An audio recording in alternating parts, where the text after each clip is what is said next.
ભુજથી કોડકી જતા રસ્તા પર ખારી નદી પર બનેલો પુલ 2 વર્ષમાં જ બિસ્માર બન્યો.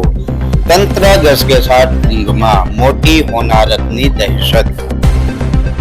આ જ જગ્યાએ 150 વર્ષ અગાઉ રાજાશાહી વખતમાં બનેલો પુલ અડીખમ ઊભો છે, પરંતુ 2 વર્ષ પહેલા બનેલો પુલ ભ્રષ્ટાચારનો ભોગ બન્યો. મૃદુ અને મક્કમ સરકાર કચ્છ જિલ્લામાં બોધી અને બુચમારું સરકાર બની ગઈ છે. ભ્રષ્ટાચાર આંખે ઉડીને વળગી રહ્યો છે. મોરબી ઝૂલતા પુલ જેવી હોનારત થાય ત્યારબાદ જ કચ્છ જિલ્લાનું વહીવટી તંત્ર જાગશે અને આ પુલનું રિપેરિંગ કામ કરશે.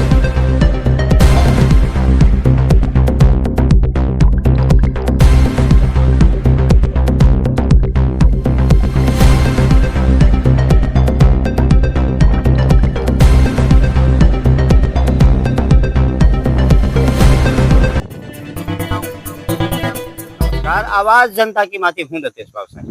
આજે આપણે ભુજથી કોડકી જતા રસ્તા ઉપર જે ખારી નદી ઉપર પુલ બન્યો છે એ પુલ ઉપર આવ્યા છીએ અને એ પુલ માત્ર 2 થી 3 વર્ષ પહેલા જ બનેલો છે, પરંતુ આ પુલ ઉપર એટલા ગંભીર ખાડાઓ પડી ગયા છે કે એ બાંધકામના સળિયાઓ દેખાઈ રહ્યા છે. એ સળિયાઓ પણ કાટ ખાઈ ગયા છે ને એવી સ્થિતિમાં જો 25 ફૂટના પુલિયા ઉપર 3 જગ્યાએ આવા ખાડાઓ અને સળિયાઓ દેખાતા હોય તો એનું બાંધકામ કેવું હોય આપણે વિચારી શકીએ છીએ. પરંતુ એની લગોલગ જે ખારી નદી ઉપર બીજો પુલ છે એ પુલ રાજાશાહી વખતનો બનેલો પુલ છે. આજથી 150 વર્ષ પહેલા બનેલો પુલ છે. એ પુલ આજે પણ અડીખમ છે, પરંતુ આપણે જે પુલ ઉપર ઊભા છીએ એ પુલ બિસ્માર બની ગયો છે અને અનેક જગ્યાએથી તૂટી ગયો છે, જે આપણે આ દ્રશ્યોમાં જોઈ રહ્યા છીએ. આપણે જાણ્યું કે મોરબીનો જે પુલ હતો એ પુલ માત્ર રિપેરિંગ કરીને ચાલુ કરી દેવામાં આવ્યો. પરિણામ સ્વરૂપે એના ઉપર કેવી દુર્ઘટના ઘટી અને કેટલાય લોકોના મૃત્યુ થયા. એવી જ પરિસ્થિતિ ભુજની ખારી નદી ઉપર બનેલા આ પુલની છે અને આ પુલ ઉપર પણ આજે 3 જગ્યાએ ખાડાઓ પડી ગયા છે. એની જે સેફટી વોલ છે, સેફટી વોલ અનેક જગ્યાએથી તિરાડો પડી ગઈ છે. પરિણામ સ્વરૂપે નાનો 2 વ્હીલર પણ એનામાં ભટકાશે તો પણ એ નીચે નદીમાં ખાબકી પડશે અને ખૂબ જ મોટું અકસ્માત થશે.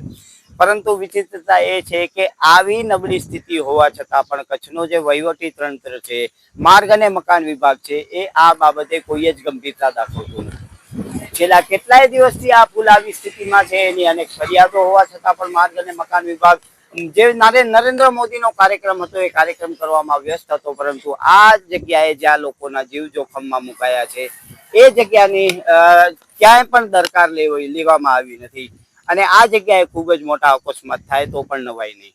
પરંતુ વિચિત્રતા એ છે કે 150 વર્ષ પહેલા બનેલો રાજાશાહીના વખતનો પુલ આજે અડીખમ ઊભો છે અને માત્ર 1 કે 2 વર્ષ પહેલા કે 3 વર્ષ પહેલા બનેલો પુલ બિસ્માર બની ગયો છે.